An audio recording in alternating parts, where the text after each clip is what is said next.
Hello, Internet!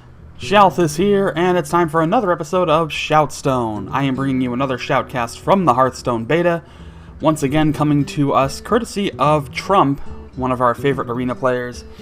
We're just going to be showing a random match here, one of his Hunter deck games. A little bit of a mirror match, so let's get into action right now. It is Rexxar versus Rexxar. Trump playing the part of the first Hunter, of course, and Logikz playing the part of the opposing Hunter.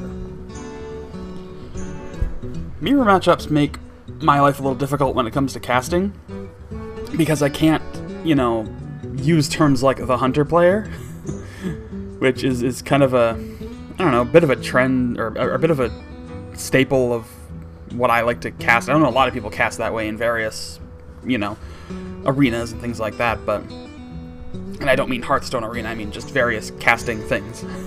But, any event, a couple of cheap minions on the field. We are in the early stages of the game, of course, so a lot of initial stuff just sort of being put into place here. Early secret coming out for the opposing Hunter player, Logikz. Some of the typical secrets you see in the arena are usually snipe. That's probably one of the big ones. But it could be a trap. No, it doesn't appear to be one. But no minions to follow that up with, so the field's clear, just going to pass the turn. And, yeah, I mean, not much to say right now. Again, everybody just sort of trying to find their foothold, finding how they want to play the game. Seeing trying to feel out their opponent. That's kind of what these early stages of the game is about. And it's hard in the arena to have a deck designed around early aggression. To be honest, it's hard to design an arena deck around anything beyond, gosh, I hope this wins most of the time. I hope this can give me 9 wins instead of 3 losses. But that's the trick behind it. Hunter decks are tricky because you rely a lot on synergy in a Hunter deck. But most of the cards you wind up getting are going to be beast related, since most of the Hunter class cards are beasts. And that's a big benefit. But in any event, we're going to see how this pans out. Logikz playing the coin. Going to drop Arcane Shot to take out one of those, or not actually take anything out, as a matter of fact. So there are 2 pretty dangerous cards, and it looks like he's probably going to do an even trade here just to clear the field again. Maybe. That Vulture can be a pretty nasty card battery if it's out there for too long. But it relies on a lot of beasts, so sometimes you get pretty lucky with a Hunter deck getting beast cards, but not always. So I don't know if he's going to want to risk the trade. He could play that Defender of Argus, buff it up a little bit, and kill that minion without sacrificing it. Yeah, it looks like that's what he's weighing right now, if that's worth it.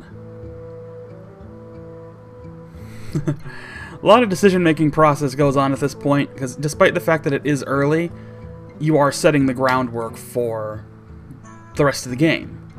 And if you get off to a pretty strong early start, then you'll have a lot of luck going forward in terms of, what kind of moves you can make. And I think one of the other reasons he was hesitating there is because of that secret. He was still weighing, could it be snipe? And it's not snipe. So we're looking at some kind of trap that probably won't trigger until the hero takes any direct damage. So we'll see what it winds up being.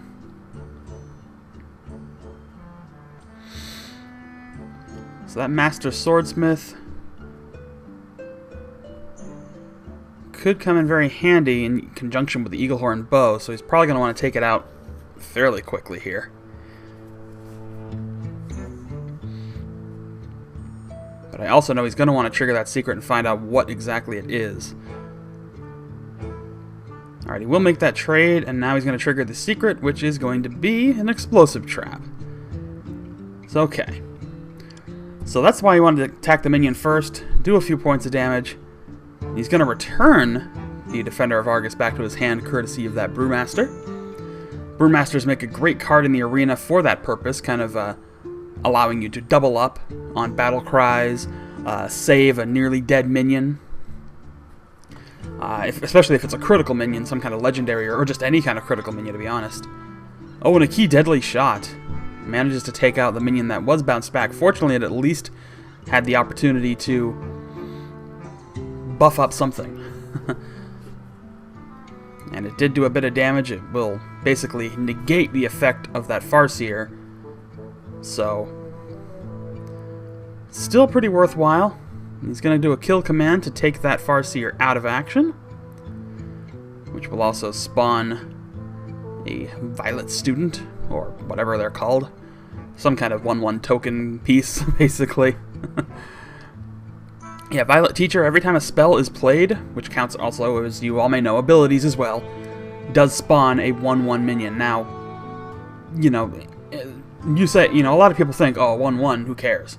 Well, 1/1s can be pretty dangerous and pretty useful in a lot of situations, and they are targets of buffs too, so you can get free minions out there that you can just buff the hell up, and all of a sudden you're in really good shape.